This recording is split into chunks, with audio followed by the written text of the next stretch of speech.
ব্রহ্মবৈবর্ত পুরাণে আষাঢ় মাসের কৃষ্ণপক্ষের একাদশী ব্রত মাহাত্ম্য যুধিষ্ঠির শ্রীকৃষ্ণ সংবাদ রূপে বর্ণিত আছে।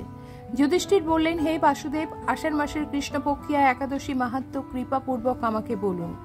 শ্রীকৃষ্ণ বললেন, হে মহারাজ, সকল পাপ বিনাশিনী ও মুক্তিপ্রদ এই উত্তম ব্রতের কথা বলছি, আপনি শ্রবণ করুন। আষাঢ় মাসের কৃষ্ণপক্ষিয়া একাদশী যোগিনী নামে খ্যাত। মহাপাপ নাশকারী এই তিথি ভবসাগরে পতিত মানুষের উদ্ধার লাভের একমাত্র নৌকা স্বরূপ। ব্রত পালনকারীদের পক্ষে এটি সর্বশ্রেষ্ঠ ব্রত বলে প্রসিদ্ধ। এই প্রসঙ্গে আপনাকে একটি পবিত্র পৌরাণিক কাহিনী বলছি। অলকানগরে শিব ভক্তপরায়ণ কুবের নামে এক রাজা ছিল। তিনি প্রত্যহ শিব পূজা করতেন। তার হেমমালী নামে এক মালী ছিল। প্রতিদিন শিব পূজার জন্য মানস সরোবর থেকে সে ফুল তুলে যক্ষরাজ কুবেরকে দিত। বিশালাক্ষী নামে হেমমালীর এক পরমা রূপবতী পত্নী ছিল। সে তার সুন্দরী পত্নীর প্রতি অত্যন্ত আসক্ত ছিল।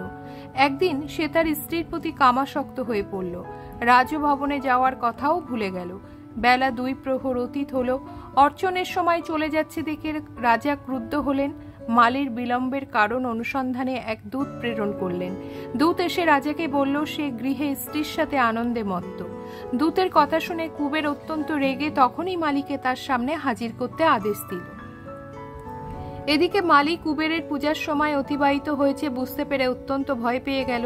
তাই স্নান না করে সে রাজার কাছে উপস্থিত হলো। তাকে দেখা মাত্র রাজা ক্রোধবশে চোখ রাঙিয়ে বললেন, রে পাপিষ্ঠ দুরাচার, তুই দেব পূজার ফুল আনতে অবজ্ঞা করেছিস, তাই আমি তোকে অভিশাপ দিচ্ছি। তুই শ্বেতকুষ্ঠগ্রস্ত হয়ে যা এবং তোর প্রিয়তম ভার্যার সাথে তোর চিরবিয়োগ সংঘটিত হোক। রে নীচ, তুই এখনই এই স্থান থেকে ভ্রষ্ট হয়ে অধোগতি লাভ কর। কুবেরের এই অভিশাপে হেমমালী পত্নীর সাথে স্বর্গভ্রষ্ট হয়ে দীর্ঘকাল যাবৎ কুষ্ঠরোগ ভোগ করতে লাগলো। রোগের যন্ত্রণায় দিন অথবা রাত্রে কখনোই সে সুখ পেত না। এভাবে শীত গ্রীষ্মে প্রচন্ড বেদনায় বহু কষ্টে সে জীবন যাপন করতে লাগলো। কিন্তু দীর্ঘদিন মহাদেবের অর্চনের ফুল সংগ্রহের সুকৃতির ফলে সে শাপগ্রস্ত হয়েও বৈষ্ণব শ্রেষ্ঠ শিবের বিস্মরণ কখনো হয়নি। একদিন হেমমালী ভ্রমণ করতে করতে হিমালয়ের শ্রী মার্কেন্ডেয় ঋষির আশ্রমে উপস্থিত হল।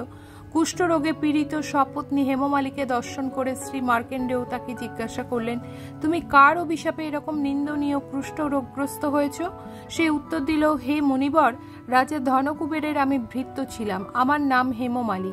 আমি প্রত্যহ মানস সরোবর থেকে ফুল তুলে শিব পূজার জন্য রাজাকে দিতাম। কিন্তু দুর্ভাগ্যক্রমে একদিন স্ত্রীর মনোরঞ্জন হেতু কামাসক্ত হওয়ায় সেই ফুল দিতে বিলম্ব হয়। রাজার অভিশাপে এইরকম দুর্দশাগ্রস্ত হয়েছি। পরোপকারী সাধুগণের স্বাভাবিক কর্ম। হে ঋষিশ্রেষ্ঠ, আমি অত্যন্ত অপরাধী, কৃপা করে আমার প্রতি প্রসন্ন হন। তখন দয়াদ্র চিত্ত মার্কেন্ডেয় মুনি বললেন, হে মালী, তোমার মঙ্গলের জন্য শুভ ফল প্রদানকারী এক ব্রতের উপদেশ করছি। তুমি আষাঢ় মাসে কৃষ্ণপক্ষের যোগিনী নামক এক একাদশী ব্রত পালন করো।